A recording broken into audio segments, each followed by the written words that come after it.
ఇచ్చాడు. ఇందులో మనం వేడిలో ఉడికిపోయాం, కానీ చల్లని వాతావరణాన్ని ఇచ్చాడు. హల్లెలూయా. ఈ అవకాశం ఇచ్చినటువంటి దైవజనులకు నా ప్రత్యేక వందనాలు. నా సాక్ష్యాన్ని పంచుకోవడానికి ఈ సమయాన్ని ఇచ్చిన దేవునికి కూడా, ఇక్కడ వచ్చిన మీ అందరికీ కూడా వందనాలు. హల్లెలూయా. నేను ఒక అన్ని కుటుంబంలో జన్మించాను.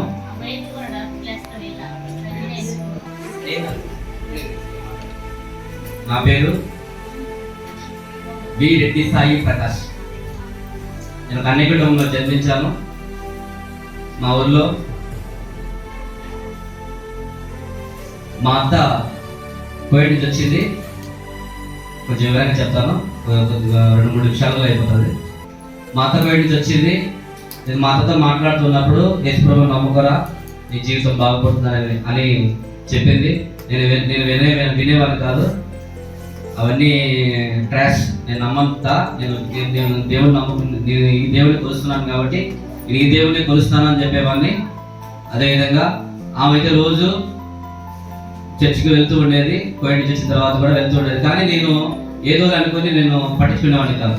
అయితే నా జీవితంలో ఒక తీవ్రమైన నిరాశలో నేను ఉన్నాను. మా కుటుంబ పరిస్థితి రీత్యా నేను చాలా కడుపేదరికంగా ఉన్నాను. నా వాళ్ళందరూ కూడా మా ఊర్లో దాదాపు 300 కుటుంబాలు ఉన్నాయి. అయితే 300 కుటుంబాలు 60% అంతా కూడా బంధువులే ఉంటారు. అయితే నేను చాలా నిరాశలో ఉన్నప్పుడు, నేను చాలా దుఃఖంలో ఉన్నప్పుడు, ఒకవైపు మా నాన్న బాధపడుతూ ఉంటాడు ఇంట్లో పరిస్థితులు బట్టి, మా అమ్మ బాధపడుతూ ఉంటుంది. ఇంకా నేను అప్పుడు 10th క్లాస్ చదువుతూ ఉన్నాను. అయితే ఇంత తీవ్రమైన పరిస్థితుల్లో ఉన్నప్పుడు మాకు ఎవరు కూడా ఏ విధమైనటువంటి కనీసం బలపరిచే మాట కానీ ప్రోత్సాహమైన మాట కానీ చెప్పేవాళ్ళు కాదు. అయితే ఎందుకు ఈ జీవితంలో ఎందుకు అందరి పరిస్థితులు బాగున్నాయి కానీ మా పరిస్థితులు ఎందుకు బాగలేవు, మేమేమన్నా పాపం చేసి ఉన్నామా, మేమేమన్నా తప్పు చేసి ఉన్నామా అని చెప్పి చాలా చిన్న వయసు కాబట్టి అప్పుడు నేను ఇలా అనుకునేవాడిని. అయ్యో మేమేమో పాపం చేస్తున్నాము, అందుకే మా జీవితాలు మా కుటుంబాలు ఇలా అయిపోయాయని చెప్పి అనుకునేవాడిని. అయితే ఒకనొకప్పుడు మా నాన్న లారీ పెట్టి తర్వాత మంచి కుటుంబంగా మేము ఉన్నాం. మా ఊరిలో మా నాన్న హ్యాండిక్యాప్ పర్సన్, చెయ్యి మా నాన్న బాగుండదు, అయినప్పటికీ కూడా మంచి రాజకీయ వ్యక్తిలాగా బాగా హుందాగా ఉంటాడు మా నాన్న. అయితే మా కుటుంబ పరిస్థితి రీత్యా నాకు కొంచెము వయసు వచ్చినప్పటికి కూడా నాకు అర్థమయ్యేది కాదు. అయితే 10th క్లాస్ అయిపోయిన తర్వాత మా నాన్న నన్ను చదివించలేకపోయినాడు. అయితే నేను చదువుకోలేనప్పుడు మా నాన్న వచ్చి, నేను చదివించలేను నాన్న, నువ్వు కాదంటే ఏదైనా పనికి పంపించావు నన్ను. నేను 1 సంవత్సరం వరకు చాలా నిరాశలో ఉండిపోయినాను. నేను చదువు ఎందుకు, నా బ్రతికేందుకు అనుకుని ఎట్లో నా కుటుంబం పోషణ కోసం నేను వెళ్ళేవాడిని. అయితే ఎందుకు తెలియనటువంటి ఒక తెల్లని ఒక స్వరం నాకు వినపడుతూ ఉండేది. నేను నిన్ను పిలుచుకుంటున్నానని చెప్పి ఒక స్వరం వినపడేది.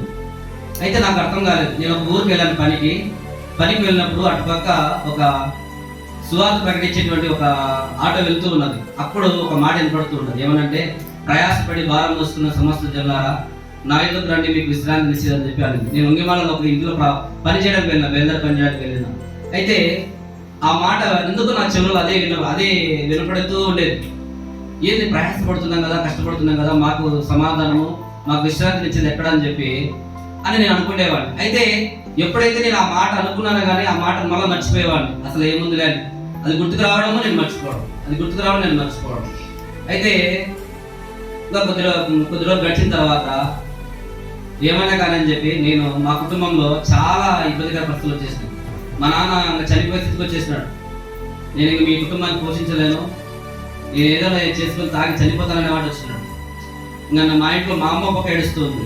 అయితే అలాంటి సిచ్యువేషన్లో, అలాంటి వేదనకరమైన స్థితిలో ఉన్నప్పుడు, నేను చిన్నపిల్లని కాబట్టి నాకు ఏం చేయాలో తెలియలేదు, ఎవరిని అడగాలో తెలియదు. సొంత బాబాయిలు కానీ సొంత బంధువులు కానీ ఎవరు కూడా మమ్మల్ని పట్టించుకునే వాళ్ళు కాదు.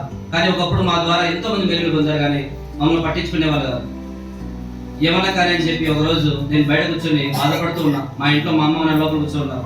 అయితే అదే రోజు మా అత్త చర్చికి వెళ్తున్నప్పుడు ఏమన్నా కూడా వస్తావా, చర్చికి పోదాం రా అని చెప్పి పిలిచింది. నేను ఎట్లయినా కానీ నేనేం మాట్లాడేది, వస్తాను కూడా చెప్పలేదు. వెంటనే సైకిల్ తీసుకుని సైకిల్ ఎక్కేసాను. సైకిల్ ఎక్కి తర్వాత మాటలు చర్చికి వెళ్ళిపోయినప్పుడు దేవుడు అద్భుతంగా నాతో మాట్లాడి అప్పుడే నా మనసు దేవుడికి ఇచ్చాను. హల్లెలూయా, స్తోత్రం. చూడండి, తీవ్ర వేదనకరమైన పరిస్థితి, ఆదరణ లేదు, కుటుంబ పరిస్థితులు బాగాలేవు. ఒక పక్క అనేక వ్యసనాలు ఉన్నాయి నాకైతే కన్నా. ఒకప్పుడైతే కన్నా నోటి దృష్టి తిట్టేవాడిని నేను. ఎన్నో మా నాన్న అంటే గౌరవం లేదు నాకు. మా నాన్న ఏం సంపాదించలేదు, మా నాన్న ఏం చేయలేదని చెప్పి ఎన్నో మాటలు అనేవాడిని. కానీ అప్పుడు ఆ మాట ద్వారా నేను ఒకరోజు వాక్యం విన్నప్పుడు ఆ వాక్యం ద్వారా దేవుడు మాట్లాడి నా జీవితాన్ని మార్చేసినాడు. హల్లెలూయా. చూడండి, ఆ హైందవులు అందరూ మా కుటుంబంలో అందరూ హైందవులే, కానీ మా కుటుంబాన్ని నన్ను ఏర్పాటు చేస్తున్నాడు దేవుడు అద్భుతంగా. ఆ రోజు నేను ఆ మాట ద్వారా నేను అప్పుడు ధైర్యం పొందిన. ఖచ్చితంగా యేసు ప్రభువే నాకు దారి చూపిస్తాడు, యేసు ప్రభువే అని చెప్పి నేను నమ్మినానంతే, జస్ట్ నమ్మినానంతే. నా ప్రభువే నాకు కాపాడుతాడని నమ్మినాను. కానీ అయితే క్రమక్రమంగా నేను వెళ్ళడం ద్వారా, దేవుని వాక్యాలు వినడం ద్వారా, దేవుని సన్నిధిలో నేను ఉండడం ద్వారా కూడా దేవుడు అద్భుతంగా నాతో మాట్లాడుతూ ఆయన యొక్క బిడ్డగా నన్ను మార్చుకున్నాడు. హల్లెలూయా. అలాగే ఎలా నేను ఏమనుకున్నానంటే, దేవుని నమ్ముకోవడం అంటే ఏదో 4 మాటలు చెప్పి వీళ్ళు మతాలు మారుస్తారనే వాడిని నమ్మేవాడిని నేను. వీళ్ళు 4 మాటలు చెప్తారు, మతాలు మారుస్తారనే వాడిని నమ్మేవాడిని. వీళ్ళు కలబలి మాటలు చెప్తారు, ఎవరికి ఏ పరిస్థితుల్లో ఉండాలో ఆ పరిస్థితులతో మాట్లాడతారు అని చెప్పి నేను వినేవాడిని. అయితే నేను దేవుని నేను చర్చికి వెళ్ళిన తర్వాత రక్షణ పొందిన 4 సంవత్సరాల తర్వాత పొందినాను. 4 సంవత్సరాల తర్వాత పొందిన నేను సైంటిఫిక్ ఏం నమ్ముతానంటే, ఏదైనప్పటికీ కూడా ఉన్నట్టుగానే ఉండాలి, కానీ లేది కల్పించుకోవడం, అది కల్పించుకోవడం అవసరాన్ని బట్టి ఇవి రావడం అనేటి అనేకమైన మాటలు ఉన్నాయి కొన్ని గ్రంథాలలో. అయితే నా దృష్టి వరకు ఏంటంటే, ఉన్నది ఉన్నట్టుగా మాట్లాడింది మన బైబిల్ వాక్యం. హల్లెలూయా. నా జీవితంలో మాటలే రావు నాకైతే కన్నా. ఒకప్పుడు నేను సరిగ్గా మాట్లాడేవాడిని కాదు, నాకు నత్తి ఉంది కొంచెం. అసలు నేను ఎవరితో మాట్లాడేవాడిని కాదు, నేను అసలు ఎవరితో కూడా నేను తిరిగేవాడిని కూడా కాదు. అట్లాంటిది దేవుడు శక్తినిచ్చి, బలం నుంచి, జ్ఞానం నుంచి అన్ని విధాలు ఇంతవరకు కూడా తీసుకొచ్చాడు. హల్లెలూయా. క్రమక్రమంగా నేను దేవుని ఎదగడం, ఇంకా నాకు చాలా ఇబ్బందులు ఎదురైనాయి.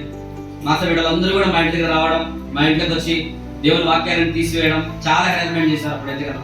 అయితే దేవుడు మాత్రము, మా ఇంట్లో మా నాన్న దేవుడు నమ్ముకోలేదు, నేను మాత్రం నమ్ముకున్నా. అయినప్పటికీ మా నాన్న ఒకటే మాట అనేవాడు, నా కొడుకు వ్యక్తిత్వంలో కానీ మంచితనంలో కానీ ఎటువంటి చెడు అలవాట్లు లేకుండా మంచిగా బాగుంటాడు నా కొడుకు, నాకు అదే కావాలా. నా కొడుకు ఏ దేవుడు నమ్ముకుంటే ఏమవుతుంది, నాకైతే కన్నా నా బిడ్డ నాకు కావాలని చెప్పి అందరి ఎదుట ఎంతో మంది వచ్చింది దేవుడు అందరూ మాట ఇదే మాట అన్నాడు. నిజంగా ఆ మాట అన్నప్పుడు నాకు చాలా ఆనందం వేసింది. ఎందుకంటే ఒక వ్యక్తిని మనసులో దేవుని స్థానం ఉండాలంటే అది దేవుని కృప వల్ల మాత్రమే అవుతుంది. హల్లెలూయా.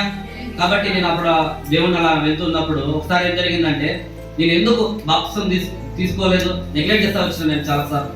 ఎందుకు బాప్తిసం తీసుకోవాలి, ఎందుకు దేవుడిని మనం ఎందుకు ఇట్లా పోతా ఉంటుంది ఏమవుతుంది అని చెప్పి అనుకునేవాడిని. అయితే ఒకనొకప్పుడు ఏం జరిగిందంటే, మా బంధువులు మేమంతా కలిపి ఒక చోటికి మేము ప్రయాణం అయ్యి, వీళ్ళు ఎక్కడికో తీర్థయాత్రకు వెళ్తా ఉన్నారు మా బంధువులు అందరూ కూడా. అందులో మా అమ్మ, మా అక్క, వీళ్ళు మా కుటుంబం కూడా పోతా ఉంది. నేను ఒక్కడిని మిగిలిపోయినాను. ఇంటికాడ నేను ఒక్కడి నుండి ఏం చేస్తామని చెప్పి వీళ్ళు నేను రానని చెప్పి నేను, వాళ్ళు రావాలని వాళ్ళు. వీళ్ళేమో నువ్వేమి మళ్ళీ ఏమంటారు, నువ్వేమి ఎక్కడైనా జరగద్దు, నువ్వు కారులో కూర్చొని ఉంటారా చాలు, మేము తిరుక్కుంటా అంటామని చెప్పి వాళ్ళు చెప్పినారు. సరేలే అని చెప్పి నేనైతే ఎక్కడ నన్ను బలవంతం చేస్తాను, నేనైతే రాను, నేను ప్రభువుని మాత్రం నమ్ముకున్నానని చెప్పి నేను అనుకునేవాడిని. అయితే ఆ కారులో మేము ప్రయాణం వెళ్తున్నప్పుడు విజయవాడ తర్వాత టెంపుల్ దాటిన తర్వాత వెళ్తూ ఉన్నాం. అయితే అక్కడ దురదృష్టవశాత్తు మేము వెళ్తున్న కారు టైర్ పగిలిపోయింది. దాదాపు 16 మంది ఉన్నాం, దాదాపు 15 లోపల మంది ఉన్నాం. చిన్నపిల్లలు కూడా ఉన్నారు, మా అక్క పిల్లలు కూడా. అయితే ఆ యొక్క కారు అనేది టైర్ పగిలిపోవడం వల్ల ఏమైందంటే ఇంక అందరం చచ్చిపోతాం అనుకున్నాం. అయితే ఆ డ్రైవర్ ఎవరో కాదు, మా బాబాయ్, మా ఇంటి పక్కన ఉండే బాబాయ్.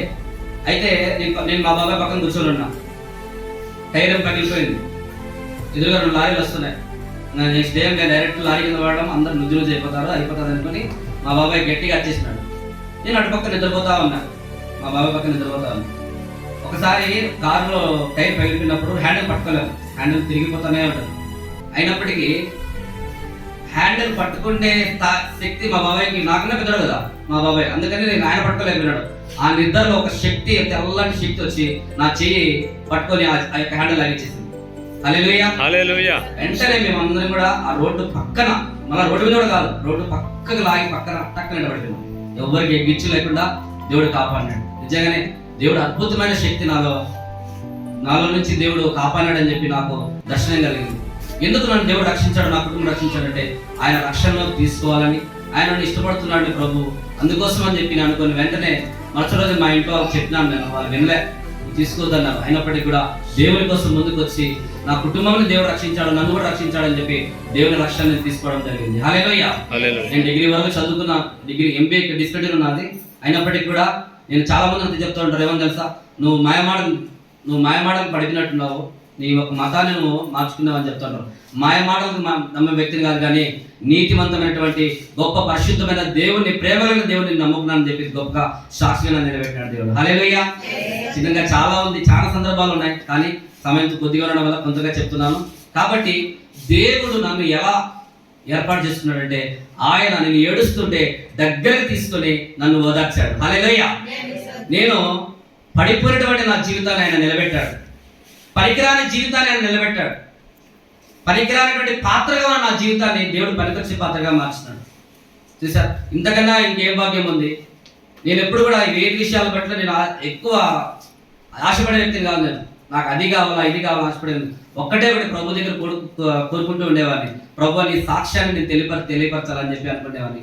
దేవుడు అద్భుతంగా ఈ రోజు తెలియకుండానే దేవుడు చెప్పించాడు. హల్లెలూయా. కాబట్టి దేవుని యొక్క శక్తి, దేవుని యొక్క బలము ఆయన బిడ్డలకు ఎప్పుడు కూడా తోడుగా ఉండదు. ఎక్కడైతే అవమానించబడ్డామో, ఎక్కడైతే నిందించబడ్డామో, ఎక్కడైతే అవహేళన చేయబడ్డామో, దేవుడు అక్కడే మమ్మల్ని నిలబెట్టాడు. హల్లెలూయా. చూసారు, నిన్నైతే కదా అందరూ దాదాపు ఊర్లో అందరూ కూడా ఏదో పార్టీ మీటింగ్ వచ్చినారు, కానీ దేవుడు అందరి చుట్ట ప్రభు వారిని దీవించారంట అని చెప్పి అందరూ అన్నారంట. అక్కడ ఉన్న రాజకీయ నాయకులు అందరూ కూడా. అందుకే ఇక్కడ ఉన్న వాళ్ళందరికన్నా వీళ్ళు పెద్దగా ఉంది, వీళ్ళు కూడా బాగా దేవుడు దీవించినాడు, వాళ్ళు ప్రభు నమ్ముకున్నారని చెప్పి ఎవరో సాక్ష్యం చెప్పారట. హల్లెలూయా. నిజంగానే అలాంటి సాక్ష్యాన్ని కోరుకోవాలని కోరుకున్నాను, కానీ నేను లేను అక్కడ. నేను ఇక్కడ ప్రార్థనలో ఉన్నా, కానీ రాజకీయ పార్టీలు అందరూ మా ఇంటికాడికి వస్తాను, ఎందుకంటే మనం రాజకీయాలు తిరుగుతాను అన్నప్పుడు. అయినప్పటికీ కూడా ఎక్కడున్నా కూడా నాకు కాదు కానీ ఎవరికి కాదు కానీ ప్రభువుని బట్టే మాకు ఏదైనా వచ్చిందని మేము నమ్ముతున్నాం. ఆయన లేకపోతే మాత్రం మేము ఉండేవాళ్ళం కాదు.